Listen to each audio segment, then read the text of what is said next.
الحمد لله نحمده ونستعينه ونستغفره ونؤمن به ونتوكل عليه ونعوذ بالله من شرور أنفسنا ومن سيئات أعمالنا من يهده الله فلا مضل له ومن يضلله فلا هادي له ونشهد أن لا إله إلا الله وحده لا شريك له ونشهد أن سيدنا ونبينا ومولانا محمدا عبده ورسوله صلى الله تعالى عليه وعلى آله وأصحابه وبارك وسلم تسليما كثيرا أما بعد فأعوذ بالله من الشيطان الرجيم بسم الله الرحمن الرحيم يا أيها الذين آمنوا اتقوا الله وكونوا مع الصادقين صدق الله العظيم بزرگان محترم، برادران اسلام اور عزیز نوجوان ساتھیوں،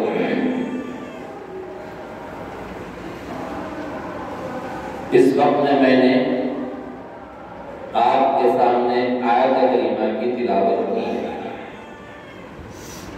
جس کے اندر اللہ رب العزت نے ارشاد فرمایا ہے کہ یا ایھا الذین آمنوا اتقوا اللہ،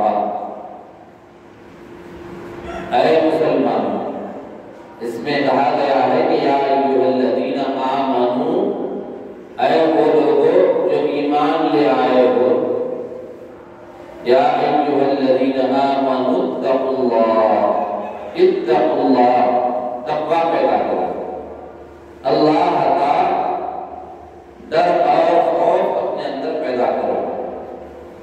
یہ اللہ تبارک و تعالیٰ نے اس آیت کریمہ کے شروع جملے میں فرمایا ہے کہ اپنے اندر اللہ کا ڈر اور تقوی پیدا کرو۔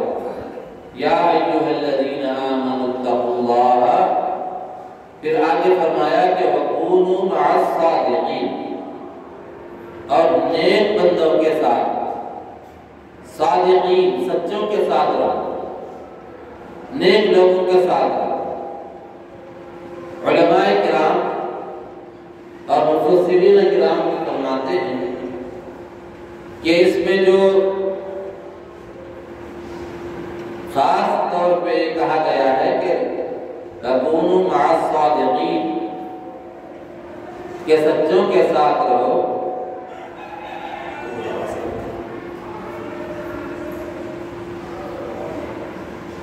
تو سچے لوگ کون ہوتے ہیں؟ وہ بندے جو سچے ہوتے ہیں وہ کون ہوتے ہیں؟ وہ تو وہی ہوتے ہیں جو نیک ہوتے ہیں، اللہ والے ہوتے ہیں، نیکوکار ہوتے ہیں، اپنے اندر ڈر اور تقوی پیدا کرتے ہیں، اللہ تبارک تعالیٰ کا ڈر اور خوف اپنے اندر رکھتے ہیں۔ ان کے ساتھ رہنے کے لیے اللہ تبارک تعالیٰ نے اس آیت کریمہ میں فرمایا۔ اب وہ اللہ والوں کی پہچان کیا ہے؟ نیک بندوں کی پہچان کیا ہے؟ نبیوں کی پہچان علماء نے فرمایا کہ آسان ہے، اس وجہ سے کہ نبی کے پاس معجزہ ہوتا ہے، اللہ کی طرف سے وہ بھیجے ہوئے ہوتے ہیں کہ اور معجزہ ہوتا ہے ان کے پاس، لیکن ولیوں کے پاس کوئی معجزہ نہیں۔ کرامتیں اگر ان سے صادر ہو جائے تو حق ہے، اگر صادر نہ ہو تو کوئی بات نہیں، عام انسانوں جیسا رہتے ہیں۔ تو ان کی پہچان کیا ہے؟ ان کی پہچان یہ ہے کہ وہ اللہ تبارک تعالیٰ کے احکامات کو بجا لانے والے، نمازوں کی پابندی کرنے والے، روزہ رکھنے والے، زکوٰۃ دینے والے، حج کرنے والے، اور عبادات کے ساتھ ساتھ حقوق العباد کو پورا کرنے والے۔ یہ عبادت کرنا، روزہ رکھنا، یہ اپنی جگہ ہے، ساری رات نوافل پڑھنا یہ اپنی جگہ ہے، لیکن دھوکہ دینا اور کسی پر ظلم کرنا، کسی کا مال دبانا، یہ ولی کی پہچان نہیں ہو سکتی۔ ولی اس کو کہا جاتا ہے جو اللہ تبارک تعالیٰ کے احکامات کو بجا لانے والا۔ احکامات ہر لین سے ہیں، گھر کے اندر اللہ کے احکام ہیں، گھر کے باہر اللہ کے احکام ہیں، مسجد کے اندر اللہ کے احکام ہیں، مسجد سے باہر اللہ کے احکام ہیں، نماز پڑھنا اللہ کا حکم ہے، روزہ رکھنا اللہ کا حکم ہے، بچوں کی پرورش کرنا اللہ کا حکم ہے، بیوی کی دیکھ بھال کرنا اللہ کا حکم ہے، اس کے حقوق کو ادا کرنا یہ اللہ کا حکم ہے، روزی روٹی کے لیے کوشش کرنا، کمانا، اس کے لیے چلنا پھرنا یہ اللہ کا حکم ہے۔ یہ سارے چیزیں جو ہے یہ شریعت میں داخل ہے۔ یہ سارے چیزوں کو کرنے کا نام اتباع سنت ہے، اتباع شریعت ہے، شریعت کی اتباع کرنا، یہ ہوتا ہے ولی۔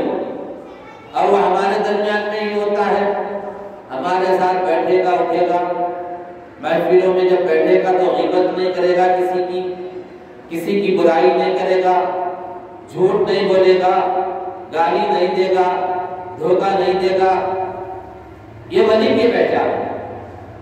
بادشاہ بھی ولی ہو سکتا ہے، فقیر بھی ولی ہو سکتا ہے، نواب بھی ولی ہو سکتا ہے، غریب بھی ولی ہو سکتا ہے، ہر آدمی ولی ہو سکتا ہے۔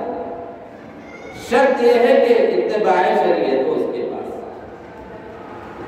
احکامات جو ہے بعض کھلے طور پہ کرنے کے ہیں، وہ اگر نہیں کر رہا ہے تو وہ ولی نہیں ہو سکتا۔ نماز کا پڑھنا وقت پہ فرض ہے، اگر وقت پہ نہیں پڑھ رہا ہے، نماز چھوڑ دیتا ہے تو وہ ولی نہیں ہو سکتا، جھوٹ بولتا ہے تو ولی نہیں ہو سکتا۔ ولی کی پہچان یہی ہے کہ وہ اللہ سے ڈرنے والا ہو، اللہ کے احکامات کو بجا لانے والا ہو۔ ایک مرتبہ میں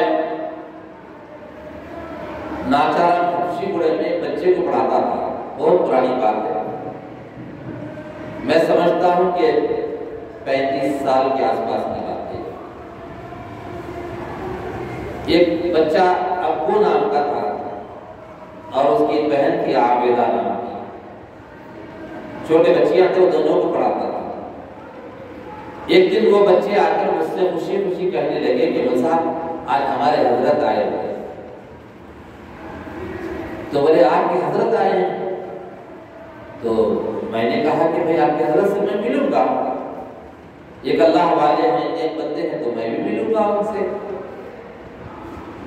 تو میں بچے سے پوچھا کہ بیٹا وہ نماز کو آتے؟ تو بولے نماز کے ٹائم پہ تو نہیں آتے ہوں کولکتہ، آپ گھر کو آ کے مل سکتے ہیں۔ تو میں بولا ٹھیک ہے، گھر پہ آ کے مل لیں گے۔ گھر پہ جا کے جب ملا تو دیکھا تو آج کل کے لوگ تو اس کو پسند نہیں کریں گے، بھلے ہی داڑھی خود نہیں رکھیں گے لیکن سامنے والے کے چہرے پہ داڑھی ہونا یہ پسند کریں گے، انسان کی فطرت ہے، ولی ہوتا ہے ایسا۔ لیکن وہاں بیٹھے ہوئے مرشد ان کے ایسے بیٹھے ہوئے ہیں تو میں دیکھ کر چونک گیا کہ کون ہے آپ؟ وہ بچے سے پوچھا کہ تمہارے مرشد کہاں ہے؟ اصل میں مرشد لفظ نہیں ہے، مرشد لفظ ہے، راستہ دکھانے والا۔ اب عرب اردو میں بول چال میں بدلتے بدلتے مرشد ہو گیا، غلط بول رہے اس کو صحیح سمجھ رہے۔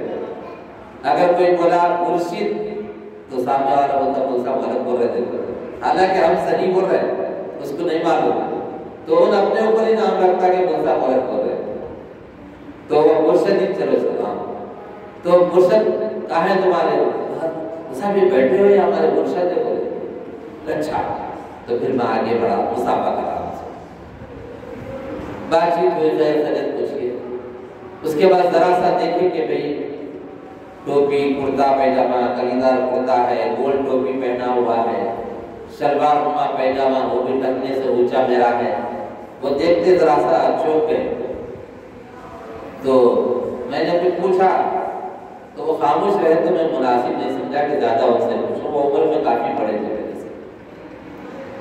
پھر میں بچے سے پوچھا کہ بیٹا یہ لوگ تمہارے مرشد نماز کہاں پڑھتے، ابھی عصر کی نماز ہونے والی، نہیں ہمارے مرشد جو سو مکے میں جا کے نماز پڑھتے ہو۔ بولا مکے میں جا کے نماز پڑھتے ہو؟ بولا مکے میں جا کے ہر نماز کے ٹائم جا کے آ کے پڑھ لے کے آ جاتے ہیں۔ اچھا تو میں یہ لوگوں کو موقع مل گیا، اب پہلے سے سن کے تھے، اب ہمارے جو بڑے ہیں اساتذہ کرام ہمارے جو ہیں وہ ہم کو بتائے تھے کہ جو مکے میں جا کے نماز پڑھنے والا ہوتا ہے وہ ڈھونگی ہوتا ہے، ولی نہیں ہو سکتا ہو، اور ہوا میں اڑنے والا کرامت تو ہو سکتی ہے لیکن ہمیشہ کا ایسا کرنے والا صحیح نہیں۔ تو میں پوچھا کہ بھئی آپ کے مرشد جو ہے مکے میں نماز پڑھتے، اچھا کھانا کہاں کھاتے؟ تو سب دعوت میں جائے وہ صاحب بولے دعوت میں آئے ہمارے پاس ابھی دسترخوان لگانے کا ہے، تو بولے دعوت کھانا کہاں کھاتے؟ مکے میں کھاتے یا کھاتے نہیں یہاں کھاتے؟ وہ صاحب اندر زبردست بریانی بن رہی، وہ صاحب اندر بولا بچہ چھوٹا بچہ تھا۔ تو میں بچے سے پوچھا کہ بیٹا کھانا یہاں کھاتے، میل میلاپ یہاں پہ ہے، بات چیت یہاں پہ کر رہے ہیں، سب چیزیں یہاں پہ ہو رہی، لیکن خالی نماز پڑھنے کے واسطے مکے کو جا رہے ہیں، وہ بھی فرض ہے، فرض نماز پڑھنے کے واسطے مکے کو جا رہے ہیں۔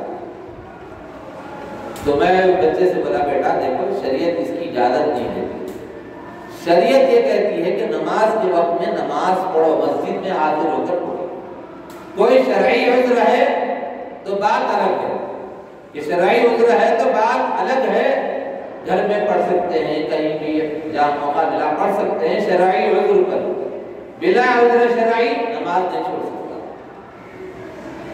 تو بچہ سمجھ گیا سب بات تو صحیح ہے آپ کی، کہ کھانا یا کھارے جا کے نماز وہاں پڑھو۔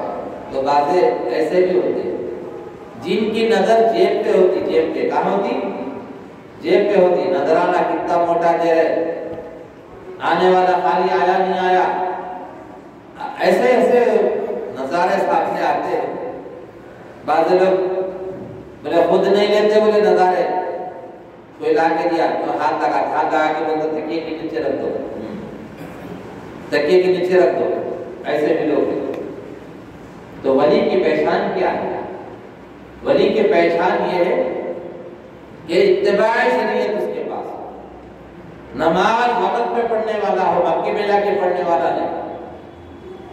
مکے میں جب گیا مکے کو تو وہاں پڑھا الگ بات ہے، یہاں سے نماز پڑھنے کے واسطے مکے کو جا کے وہاں سے آ بھی جاتے ہو دوسری نماز کے بیچ میں، پھر جیسے مغرب میں پھر جاتے نماز پڑھ کے پھر آتے، پھر عشاء میں جاتے پھر آتے، یعنی دماغ میں قبول کرنا اس چیز۔ حضور اکرم صلی اللہ علیہ وسلم معراج میں گئے تو ان کو براق آ کے لے گیا تھا، ایک سواری تھی وہ، اور پھر وہاں پہ آسمان پہ سے رف رف کی سواری آئی تھی، وہ سواری پہ بیٹھتے گئے یا یہ صاحب کے لیے چاہ رہا۔ تو یہ چیزیں کیا ہے؟ لوگوں کو دھوکہ دینے والی چیزیں، اس سے بچنا۔ تو نیک جو بندے ہوتے ہیں، نیک بندوں کی پہچان یہ ہے کہ وہ وقت میں نماز پڑھنے والے، روزہ رکھنے والے اور شریعت کی اتباع کرنے والے، جھوٹ نہیں بولتے، دھوکہ نہیں دیتے، دھوکہ نہیں کھاتے۔ یہ بھی ہے کیا؟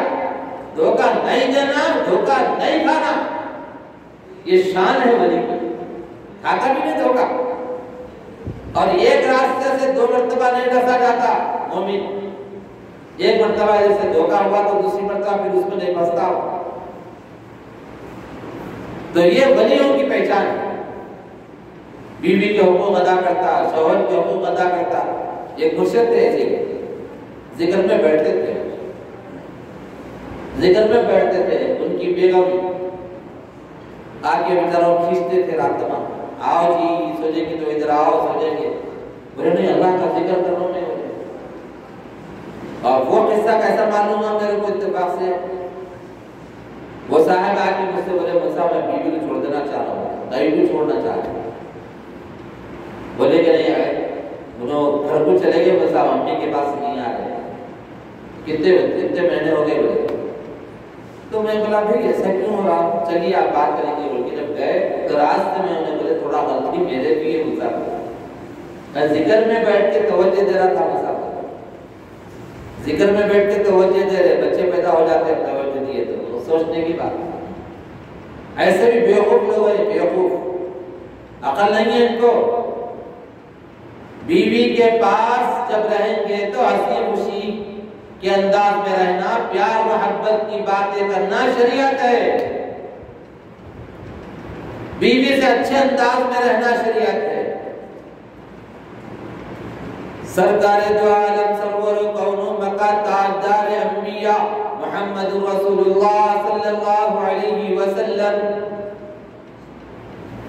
راستے سے جا رہے ہیں، اما جان عائشہ رضی اللہ تعالی عنہ ساتھ میں ہے، تو حضور نے فرمایا کہ عائشہ اس وقت میں تو کوئی نہیں ہے، ہم دونوں یہاں سفر میں ہیں، چلو مقابلہ کرتے ہیں، بھاگتے ہیں، کون آگے نکلتا ہے دیکھتے ہیں۔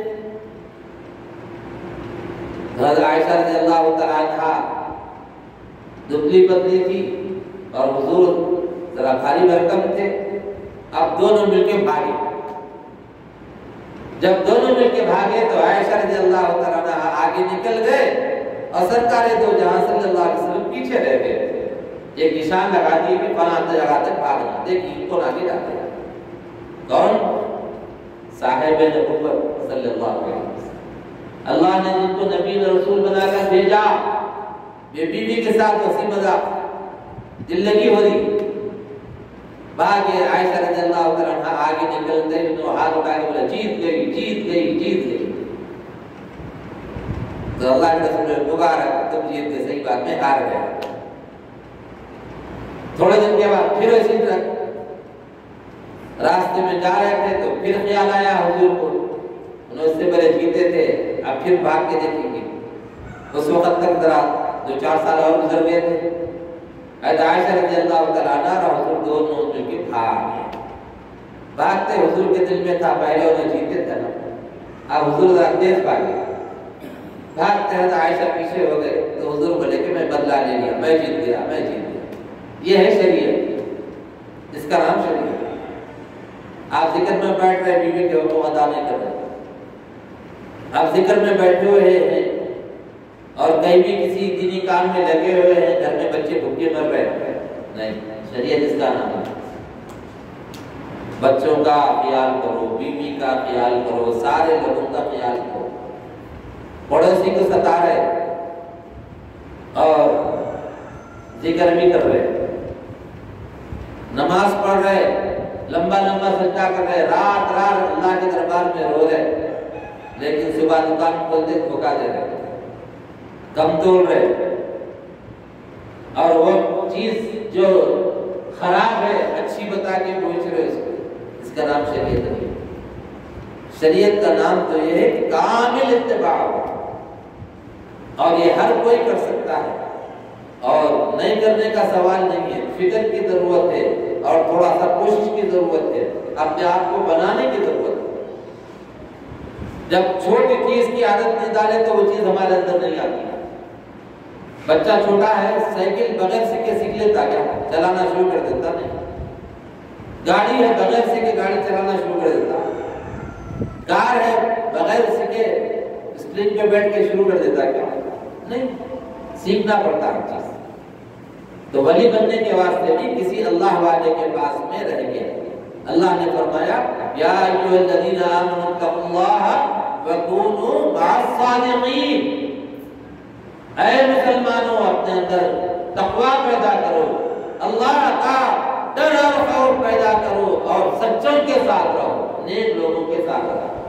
تو ان کے ساتھ رہیں گے تو چیز ہمارے اندر آئے گی، اگر نہیں رہیں گے تو ظاہر بات ہے کہ چلتے رہے گی گاڑی، لیکن جو چیز مطلوب ہے وہ چیز بھی آئے گی۔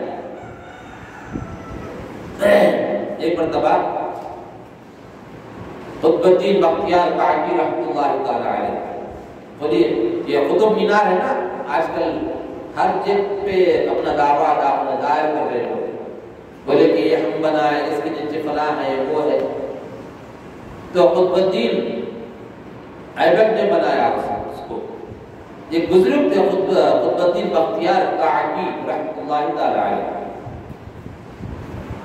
تو وہ بڑے اللہ والے نیک بندے تھے۔ تو جب ان کا انتقال ہونے لگا تو انہوں نے وصیت کی، اور ہماری وصیتوں میں ان کی وصیتوں میں کیا فرق رہتا غور کریے۔ ہماری وصیتوں میں فلاں دکان وہ بیٹے کو دے، فلاں کمرہ وہ بیٹے کا، فلاں گھر اس کا، فلاں جگہ کی 2 ایکڑ زمین وہ بیٹے کو دے دو، 1 ایکڑ زمین بیوی کی، ہماری وصیت ہے ایسی۔ تو خواجہ قطب الدین بختیار کاکی رحمۃ اللہ تعالی علیہ وصیت لکھی کہ بھائی میری نماز جنازہ وہ آدمی پڑھائے گا جس کی کبھی نماز نہ چھوٹی ہو، جب سے بالغ ہوا ہے کبھی اس کی فرض نماز نہ چھوٹی ہو، تہجد کی نماز نہ چھوٹی ہو۔ پھر آگے بڑھ کے کہا عصر کی نماز سے پہلے کی 4 جو سنتیں ہیں وہ بھی نہ چھوٹی، ایسا آدمی میری نماز جنازہ پڑھا۔ پھر اس کے بعد کہا کہ اس کے اندر اور ایک شرط بھی ہونا چاہیے، کہ کیا ہونا، کہ جو جب سے بالغ ہوا، جب سے بڑا ہوا، اس وقت سے لے کر زندگی بھر کبھی کسی نامحرم کو بری نظر سے نہ دیکھا ہو، بدنگاہی نہ کی ہو، یہ شرط اس کے اندر پائی جاتی ہے، وہ میری نماز جنازہ پڑھائے۔ جنازہ تیار ہو گیا، دلی کے اندر میدان میں جنازہ رکھا ہوا، اعلان کرنے والے نے اعلان کیا، خادم خاص نے، کہ حضرت کی وصیت ہے کہ نماز جنازہ وہ شخص پڑھائے جس کی فرض نماز کبھی نہ چھوٹی ہو، نماز جنازہ وہ شخص پڑھائے جس کی کبھی تہجد کی نماز نہ چھوٹی ہو، نماز جنازہ وہ شخص پڑھائے کبھی عصر کی نماز سے پہلے کی 4 سنتیں نہ چھوٹی ہو، نماز جنازہ وہ شخص پڑھائے جس کی جوانی کے بعد سے لے کر زندگی بھر کبھی بدنگاہی نہ کی ہو، نہ محرم پر غلط نظر نہ پڑی ہو۔ ایسا شخص اس وقت کے جو قطب اور ابدال ہیں، خواجہ بختیار کاکی رحمۃ اللہ تعالی علیہ کی نماز جنازہ پڑھائے، آگے تشریف لائے۔ کسی نے کہا حضرت آپ عالم دین ہیں، نماز پڑھائیں؟ کہا نہیں، میرے 2 نمازیں چھوٹے۔ کہا حضرت آپ شیخ الحدیث ہیں مدرسے، آپ پڑھائیں؟ کہا نہیں، میری عصر کی نماز سے پہلے کی سنتیں نہیں ہوئی۔ کہا کہ حضرت آپ پڑھا دیجئے؟ کہا نہیں، یہ شرائط میرے اندر نہیں پائی جاتی۔ پھر کہا کہ حضرت آپ پڑھا دیجئے؟ کہا نہیں، میرے اندر شرائط پوری نہیں۔ اور دیر ہوتی جا رہی، کوئی اللہ کا بندہ آگے نہ نکل رہا ہے۔ بہت دیر کے بعد ایک شخص اسی مجمع میں سے مجمع کو چیرتا ہوا آگے بڑھا، آگے آتا ہے۔ جب آگے بڑھا کہا کہ ہٹو، راستہ دے دو، راستہ دے دو۔ جب راستہ دیا گیا تو لوگوں کی نظریں اس آدمی پر پڑی تو دیکھا کہ وہ دلی کا بادشاہ ہے شمس الدین التمش، جو آگے بڑھا چلا آ رہا ہے۔ تو آیا اور آنے کے بعد وہاں کھڑا ہوا جنازے کے پاس، اے شیخ میرا راز فاش کرنے سے تجھے کیا ملا ہے؟ کہا کہ میرا راز فاش کرنے سے تجھے کیا ملا ہے؟ الحمدللہ یہ پورے شرائط میرے اندر پائی جاتی ہے۔ کہا کہ صرف درست کر لیجئے، میں آج پڑھاتا ہوں نماز۔ حضرت کو بھی معلوم تھا کہ راز فاش ہو رہا ہے، حضرت کا مرید تھا وہ۔ حضرت کے پاس آ کر بیٹھا کرتا تھا وہ شخص، کون؟ بادشاہ شمس الدین التمش جو بادشاہ تھا، وہ آ کر حضرت کے پاس بیٹھا کرتا تھا اور حضرت کی نصیحتیں سنا کرتا تھا۔ حضرت کو اس بات کا علم تھا کہ اس کے اندر یہ شرائط پائی جاتی ہے۔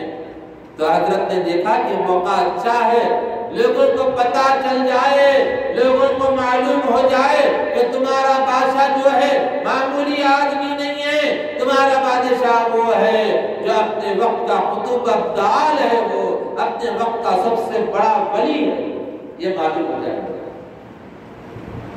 چنانچہ حضرت خواجہ بختیار کاکی رحمۃ اللہ تعالی علیہ کے نماز جنازہ حضرت شمس الدین التمش رحمۃ اللہ تعالی علیہ بادشاہ وقت دلی کے انہوں نے نہ پڑھائی۔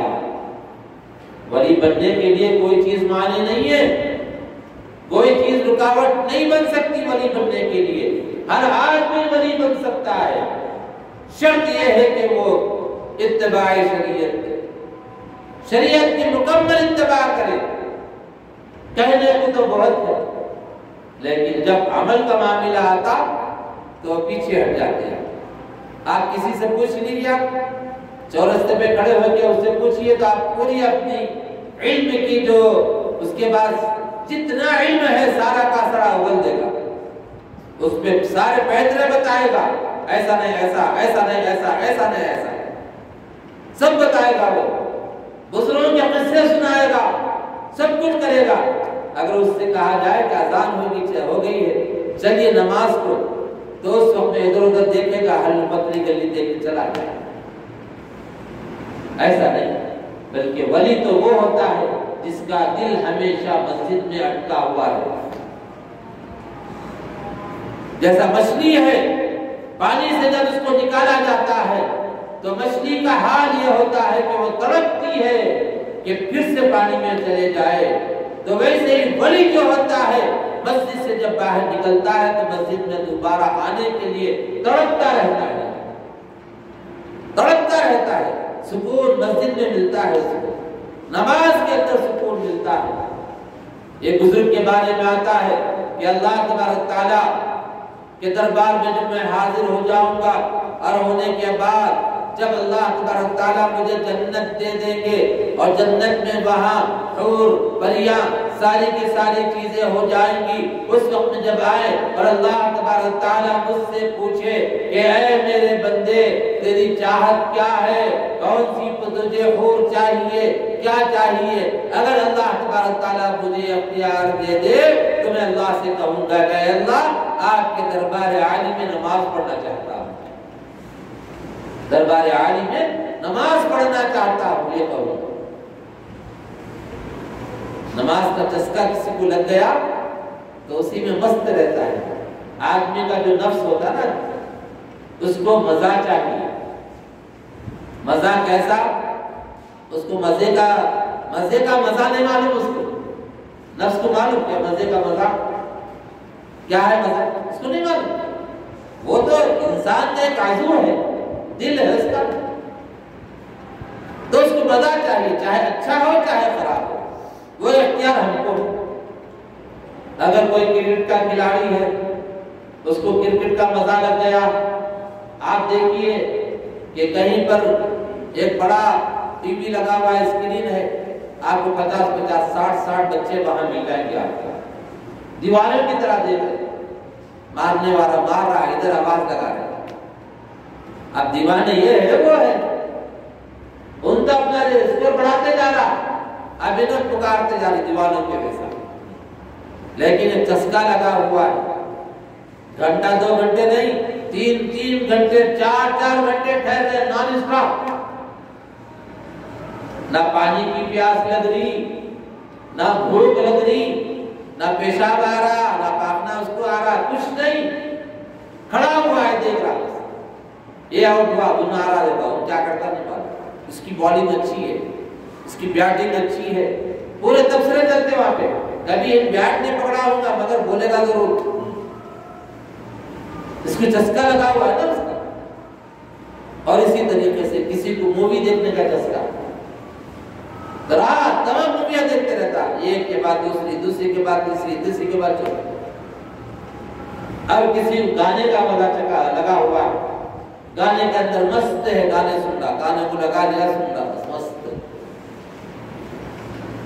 ایک مرتبہ ٹرین میں میں جا رہا تھا، میں پڑھنے کے لیے اس زمانے کی بات ہے، باندھا جا رہا تھا، ایک آدمی کو دیکھا کہ ہارمونیم ہوتے نا بجانے کے لیے، ساری دنیا ایک طرف ہے، وہ تنہا وہ بجا لیتے اسی میں مست، کئی گھنٹے لگا ہوا اس میں، کیونکہ اس کا چسکا لگا ہوا ہے، غلط چیزیں آ گئی کیوں، لیکن چسکا لگا ہوا۔ ایک آدمی کو دیکھا اسی میں کتاب لیا پڑھ رہا ہے، بس پڑھتے جا رہا یعنی موٹی کتاب پوری کی پوری مکمل پڑھتا رہا. اور ہم لوگ بھی پڑھتے تھے, ہم لوگوں کو ضرورت تھا زمانے میں, کتابیں لے کے جاتے تھے ہم لوگ, یہ کتاب اچھی ہے, یہ کتاب پڑھیں گے, ہم لوگوں کو ضرورت تھا اسے پڑھیں. تو وہ پوری موٹی کتاب اس نے پڑھ دیا, چسکا اس کا لگا ہوا, اور اس میں اس کو نہ پانی کی پیاس لگ رہی, نہ بھوک لگ رہی, کچھ نہیں. تو دل جو ہے نا اس کو چسکا چاہیے, مزہ چاہیے. یہ غلط چیزوں کا مزہ میں آپ کو بتایا, اب اچھی چیزوں کا مزہ دیکھیے. حضرت علی کرم اللہ وجہہ فرماتے ہیں کہ میری ران میں ایک مرتبہ نیزہ چبھ گیا اور رہ گیا,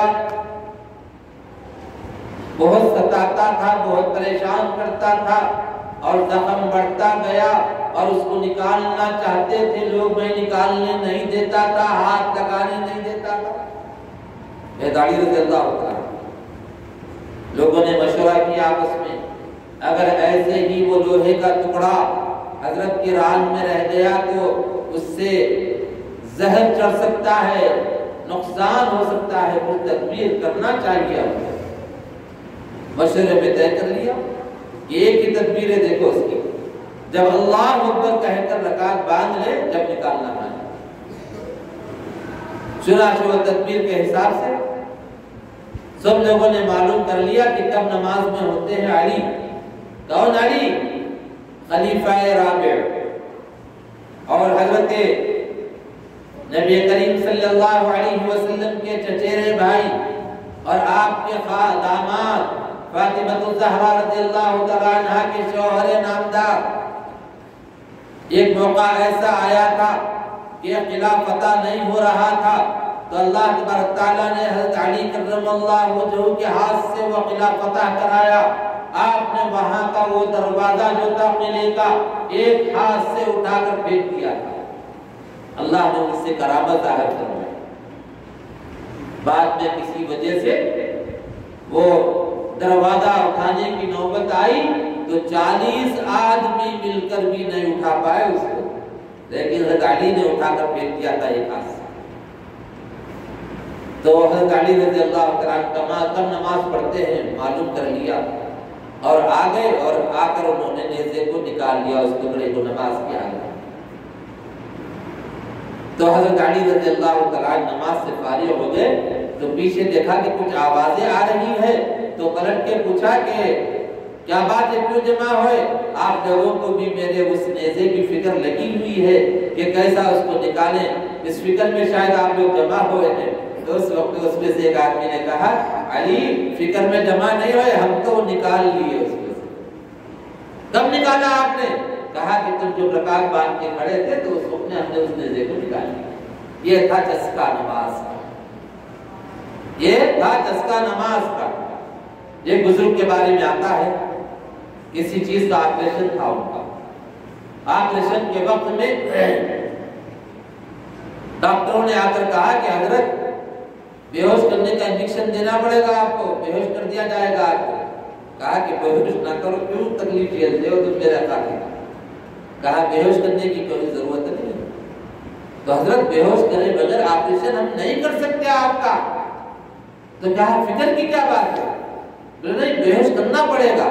ہاں ایک چیز تم کر سکتے ہو, ہاتھ میں میری تسبیح دے دو, اور میں تھوڑی دیر تک پڑھنے لگوں تو اس کے بعد تم اپنا کام شروع کر دینا.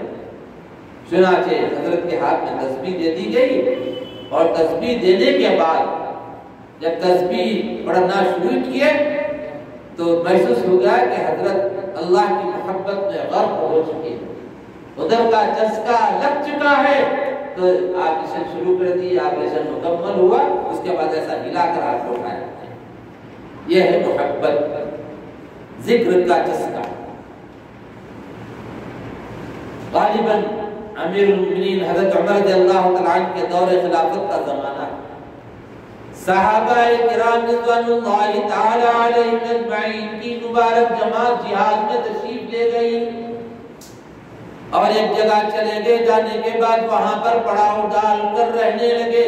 کئی دن ہو گئے، قلعہ بہت مضبوط تھا اور دیوار کو پھاندنا مشکل تھا، وہاں پر پڑاؤ ڈال کر رہ گئے اور چند دن گزر گئے۔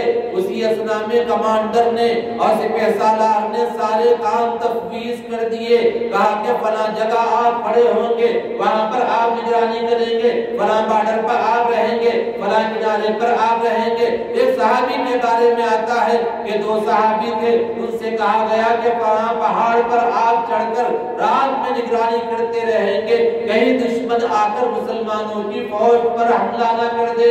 یہ جب کہا گیا تو وہ 2 صحابی اس پہاڑ کے اوپر چڑھ گئے، جا کر وہاں پر ٹھہر گئے، نگرانی کرتے رہے۔ کرتے کرتے ایک ساتھی نے کہا، بھائی دونوں آدمی کے جاگنے سے کیا فائدہ، آپ سو جائیے میں نگرانی کرتا رہوں گا۔ نگرانی کرنے لگے، نگرانی کرتے کرتے دل میں خیال آیا کہ دیکھو ایسا کرتے ہیں کہ یہ تو سو رہے ہیں، میں تو جاگ رہا ہوں، کیوں نہ اللہ کے سامنے لو لگاؤں، نماز پڑھنا شروع کر دو۔ چنانچہ آپ نے نماز پڑھنا شروع کیا، رکعت باندھی، سورہ فاتحہ پڑھا، پڑھنے کے بعد قرآن پاک کی تلاوت شروع کر دی۔ جب قرآن پاک کی تلاوت شروع کر دی تو اتنا مزہ آیا، اتنا مزہ آیا، اسی میں مو ہو گئے، مست ہو گئے اسی میں، ادھر ادھر کا خیال نہیں۔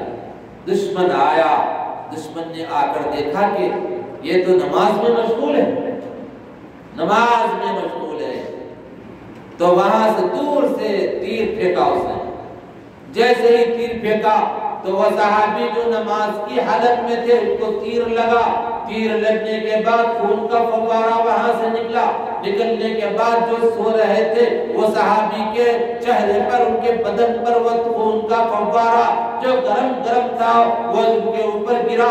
جیسے ہی گرا تو ان کی آنکھ کھل گئی، آنکھ کھلی تو دیکھا کہ یہ نماز کی حالت میں مشغول ہیں، وہاں بازو میں فوج آئی ہوئی ہے، دشمن وہاں پر آ کر وار کرتے جا رہے ہیں، تیر پھینکتے جا رہے ہیں۔ یہ صحابی اٹھے، اٹھنے کے بعد ان کو زور سے ہلایا، جیسے ہی ہلایا تو انہوں نے جلدی سے اپنی نماز مکمل کیا تو کیا دیکھتے ہیں ان کے سارے کپڑے خون میں آلود ہو چکے ہیں، خون سے گیلے ہو چکے ہیں، اور یہ صحابی جو سو رہے تھے ان کے اوپر بھی خون کے فوارے گر چکے ہیں، اور جب فوارے گرے ہیں ان کا بدن بھی خراب ہو گیا، وہ بھی یعنی کپڑے وہاں پہ خون سے آلودہ ہے۔ تو وہاں دیکھا تو فوج ہے، وہاں پر دشمن بھی آیا ہے، وہ تلوار لے کر نیزے لے کر ہم پر حملہ کرنے والا ہے۔ چنانچہ جیسے ہی نماز کو ختم کیا، ختم کرنے کے بعد وہ 2 صحابی تھے، وہ صحابہ نے دیکھا کہ دشمن قریب آیا ہے، ابھی تو نماز کے اندر مشغول تھے، لو لگا رہے تھے، اللہ کے دربار میں قرآن شریف کی تلاوت کرتے کرتے اللہ کے دربار میں اتنے مست ہو چکے تھے، کوئی چیز ان کو نہیں سمجھ میں آ رہی تھی۔ جیسے ہی دشمن پر نظر پڑی، وہ مست قلندر اللہ والے جیسے ہی آگے بڑھے تو وہاں گھوڑا کھڑا ہوا تھا، گھوڑے کی پیٹھ پر اچھل کر بیٹھے اور بیٹھنے کے بعد لگام لگا کر دشمن کی طرف دوڑ پڑے، دشمنوں کی طرف چل دیے۔ دشمن نے دیکھا کہ ابھی تو نماز میں تھے اور یہ دیکھو گھوڑ سواری کر رہے ہیں، کافی دور سے اچھل کر گھوڑے کی پیٹھ پر بیٹھ گئے اور بیٹھ کر آگے چل رہے ہیں۔ چنانچہ اب بھگایا ان کو، اب انہوں نے دیکھا کہ بھئی یہ تو دونوں مل کر ہم پر حملہ کرنے آ رہے ہیں۔ اب بھاگے دیکھا کہ پیچھا نہیں چھوڑ رہے ہیں، کمر میں سونے کے پٹے تھے نکال کے پھینک دیا، اور سونے کے زیور تھے سب نکال کر پھینک دیا، لیکن وہ اللہ والے کہاں سونے پہ رال ٹپکانے والے، کہاں خزانے پہ رال ٹپکانے والے۔ چنانچہ وہ گئے اور جیسے ہی پیچھا کرتے آگے بڑھتے گئے تو وہ دشمن قلعے میں چلا گیا، جا کر اندر سے دروازہ بند کر لیا، کافی دیر تک وہاں کھڑے رہے، للکارتے رہے، ہے تم تو آؤ مقابلہ کرتے ہیں، لیکن کوئی باہر نہ نکلا۔ چنانچہ پھر آئے اور آ کر اپنی جگہ بیٹھے۔ دشمن وہاں سے نکلا باہر، دیکھا کہ کوئی نہیں ہے تو ان کو خیال آیا کہ وہ میرے کمر کے جو سونے کے پٹے ہیں وہ پٹے دیکھیں کہ کہیں لے کے گئے ہیں، تو جہاں پر جو چیز کو انہوں نے پھینکا تھا وہیں پر اس کو پایا، اس پر نظر بھی نہیں اٹھائی۔ یہ ہے اللہ والے، یہ ہے خدا ترس بندے، یہ ہے آخرت سے لو لگانے والے، یہ ہے اللہ والے۔ ایسا ہم کو بننے کی کوشش کرنا چاہیے۔ اللہ کرے کہ ہمارے اندر اس کی تھوڑی سی جھلک بھی اپنے کرم سے اللہ ہمارے اندر پیدا فرمائے، ہم کو نیکوکاروں میں، اللہ والوں میں شامل فرمائے، اور اللہ کے جو خاص بندے ہوتے ہیں جس کو اولیاء اللہ کہا جاتا ہے، اللہ اپنے کرم سے اس گروہ کے اندر اور اس طبقے کے اندر ہمیں شامل فرمائے۔ وآخر دعوانا الحمدللہ رب العالمین۔ جو حضرات سنت نہیں